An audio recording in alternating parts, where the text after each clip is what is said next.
ಮಳೆಗಾಲದ ಒಂದು ದಿನ ರಾಧಾ ಶಾಲೆಯಿಂದ ಮನೆಗೆ ಬರುವ ಸಮಯ. ಹೊರಗಡೆ ಮಳೆ ರಪರಪ ಸುರಿಯುತ್ತಿತ್ತು. ಅಮ್ಮ ಬಾಗಿಲಲ್ಲಿ ನಿಂತಿದ್ದಳು.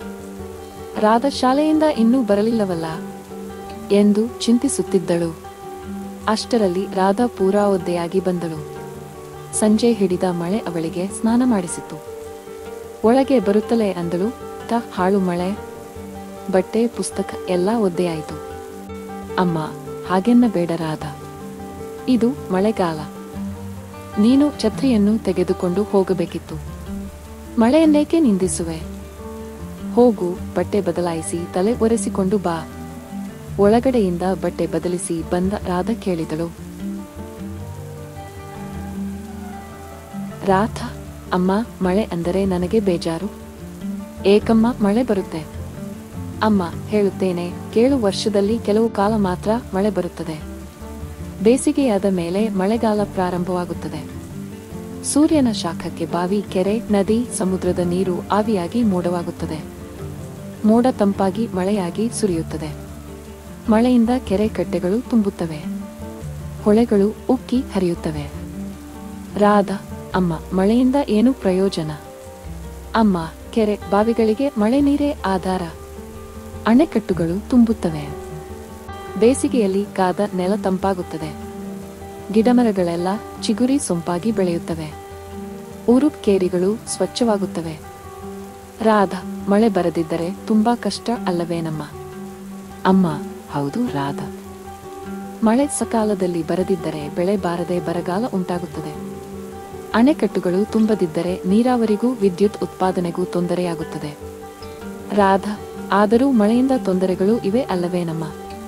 ಅಮ್ಮ, ಮಳೆ ಬರುವುದು ಸ್ವಾಭಾವಿಕ. ಮಳೆಯಲ್ಲಿ ನೆನೆದರೆ ಕೆಮ್ಮು, ನೆಗಡಿ, ಜ್ವರ ಬರುವುದು. ಮಳೆ ಹೆಚ್ಚಾದರೆ ಪ್ರವಾಹ ಉಕ್ಕಿ ಮನೆ ಮಾರುಗಳು ಕೊಚ್ಚಿಕೊಂಡು ಹೋಗುತ್ತವೆ. ಜನರು ಕಷ್ಟಕ್ಕೆ ಸಿಲುಕುತ್ತಾರೆ. ಪ್ರಾಣಾಪಾಯವೂ ಆಗಬಹುದು. ಆಸ್ತಿ ಪಾಸ್ತಿ ನಷ್ಟವಾಗುತ್ತದೆ. ಪ್ರಾಣಿ ಪಕ್ಷಿಗಳಿಗಂತೂ ಬಹಳ ತೊಂದರೆ. ಅವುಗಳ ಜೀವಹಾನಿ ಲೆಕ್ಕಕ್ಕೆ ಸಿಗದು. ರಾಧಾ, ಅಮ್ಮ, ನಮ್ಮೂರಿನಲ್ಲಿ ಮಾತ್ರ ಇಷ್ಟು ಮಳೆ ಅಲ್ಲವೇ? ಅಮ್ಮ, ಹೌದು ರಾಧಾ. ಮಲೆನಾಡಿನ ಹಳ್ಳಿಯಾದ್ದರಿಂದ ನಮ್ಮೂರಿನಲ್ಲಿ ಮಳೆ ಜಾಸ್ತಿ. ಮಲೆನಾಡು ಘಟ್ಟ ಪ್ರದೇಶದುದ್ದಕ್ಕೂ ಹಬ್ಬಿದೆ. ನಾವು ಚಿಕ್ಕವರಿದ್ದಾಗ ಮಳೆಗಾಲದಲ್ಲಿ ಬಿಟ್ಟು ಬಿಡದೆ ಮಳೆ ಸುರಿಯುತ್ತಿತ್ತು. ಆದರೂ ಪ್ರವಾಹ ಬರುತ್ತಿರಲಿಲ್ಲ. ಈಗ ಮಳೆ ಕಡಿಮೆ. ಅಪರೂಪಕ್ಕೆ ಮಳೆ ಹೆಚ್ಚಾದರೂ ಪ್ರವಾಹ ಉಂಟಾಗಿ ಅಪಾರ ಹಾನಿಯಾಗುತ್ತದೆ. ರಾಧಾ, ಈಗೇಕೆ ಮಳೆ ಕಡಿಮೆ? ಪ್ರವಾಹ ಹೇಗೆ ಆಗುತ್ತದೆ?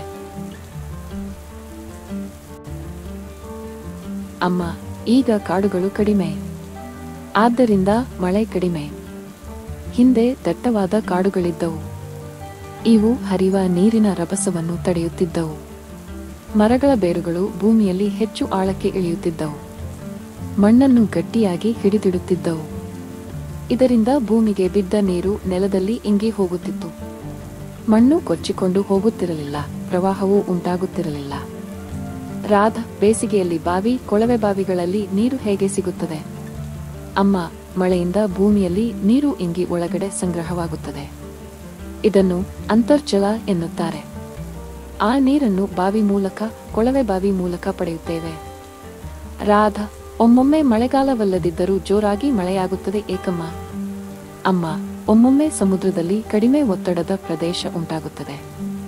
ಆಗ ಚಂಡಮಾರುತ ಬೀಸುತ್ತದೆ. ಬಲವಾಗಿ ಬೀಸುವ ಗಾಳಿಗೆ ಮೋಡಗಳು ಸಿಕ್ಕಿ ಹಾರಿ ಬಂದು ಮಳೆ ಸುರಿಸುತ್ತವೆ. ಇದೇ ಸೈಕ್ಲೋನ್. ರಾಧಾ, ಹಾಗಾದರೆ ಮಳೆ ಎಲ್ಲಿ ಕಡಿಮೆ? ಅಮ್ಮ, ಕಾಡುಗಳೇ ಇಲ್ಲದ ಬಯಲು ಸೀಮೆಯಲ್ಲಿ ಮಳೆ ಕಡಿಮೆ. ರಾಧಾ, ಅಬ್ಬಾ, ಮಳೆಯಲ್ಲಿ ನೆನೆದು ಬಂದಿದ್ದಕ್ಕೆ ಏನೆಲ್ಲ ವಿಷಯ ತಿಳಿಯಿತು. ಅಮ್ಮ, ಚಳಿಯಾಗುತ್ತಿದೆ. ಬಿಸಿ ಬಿಸಿ ಏನಾದರೂ ಕೊಡುವೆಯಾ? ಅಮ್ಮ, ಕೊಡುವೆ. ಅಡುಗೆ ಮನೆಗೆ ಬಾ.